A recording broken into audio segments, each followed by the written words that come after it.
میری ایک بات بتائیں سر، ہم آتے ہیں ذرا گندم اسکینڈل پہ سر، کیا کہیں گے سر؟ یہ بہت بڑا اسکینڈل ہوا، اس کے اوپر انکوائری بھی کی گئی، وہ بھی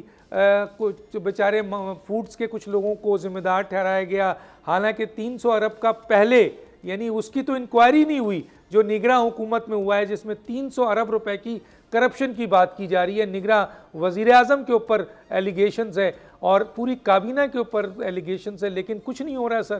تو کیا کہیں گے اس کے اوپر سر؟ اس پہ جی جو بھی انکوائری ہوئی ہے اس کے سرے سے یہ ٹی او آر ایسے تیار کیے گئے تھے کہ وہ اصل طے تک پہنچ ہی نہ پائے، یعنی صرف یہ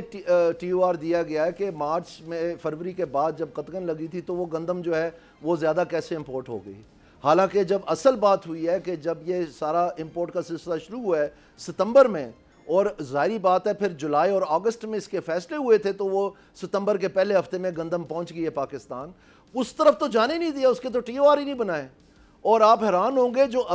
جو اس وقت کے کیئر ٹیکر پرائم منسٹر تھے کاکڑ صاحب، انہوں نے اپنے آپ کو از خود پریزنٹ کیا ہے کہ اگر انکوائری کرنی ہے میری تو آپ کریں، جبکہ وہ 14 اگست کو انہوں نے حلف اٹھایا تھا،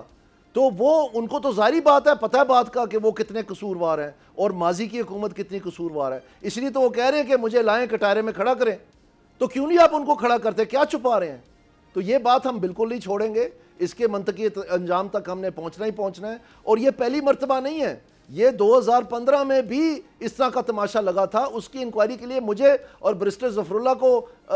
نامنیٹ کیا گیا تھا اس وقت کے پرائم منسٹر نواز شریف صاحب نے، اور وہ انکوائری رپورٹ جو ہے وہ بالکل ہر چیز کا دودھ اور پانی کا پانی کر دیا تھا، لیکن وہ چھپا دی گئی، اس کو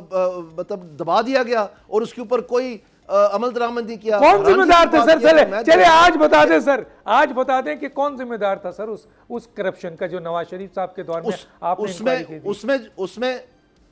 اس میں جو سفارشات تھیں وہ محکمے جو متعلقہ تھے ان کے سارے سیکٹریز کو ہم نے سفارش کی تھی کہ ان کو نیب میں بھیج دیا جائے۔ سبسکرائب کریں اور بیل دبائیں تاکہ کوئی خبر رہ نہ جائے۔